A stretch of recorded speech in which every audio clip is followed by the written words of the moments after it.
Alors, par rapport à ces deux activités, yoga et couture, que vous suivez, Johanna, depuis un an et Janie depuis un peu plus longtemps, est-ce que vous vous rappelez comment vous avez connu ces activités, comment vous avez été informé que ces activités existaient à Folélie?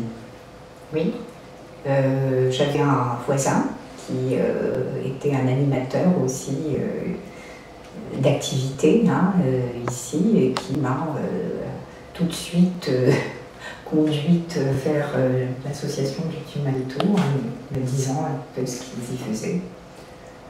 À partir de là, donc, vous avez connu et j'ai fait tout de suite des activités qui me convenaient. Et Johanna, vous, comment vous avez été informée? Par une voisine aussi qui habite là au village depuis très longtemps. Et elle m'a parlé justement de ces possibilités. D'accord, donc c'est toutes les deux grâce au bouche à oreille que vous avez été informées.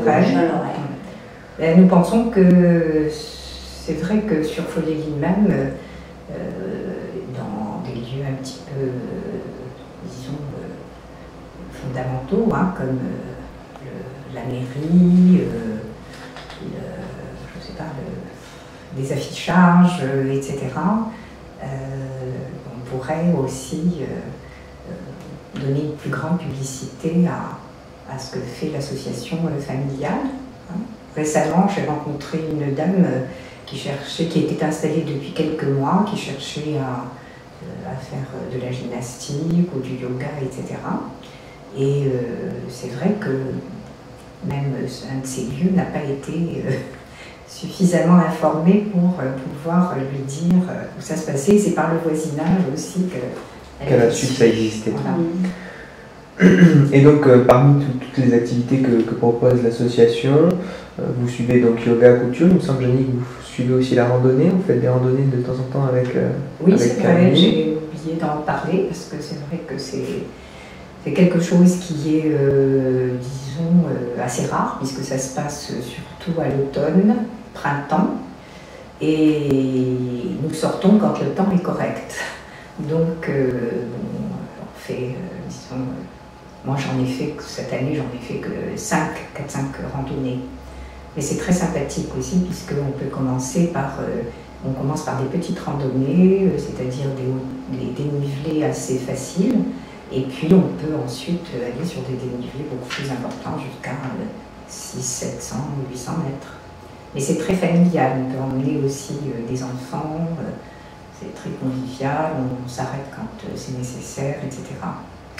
Et donc, est-ce que vous aimeriez voir d'autres activités qui en place à l'association? Oui, moi, par exemple, l'informatique aussi, ça m'intéressait beaucoup. Et l'anglais. Je parlais tout à l'heure.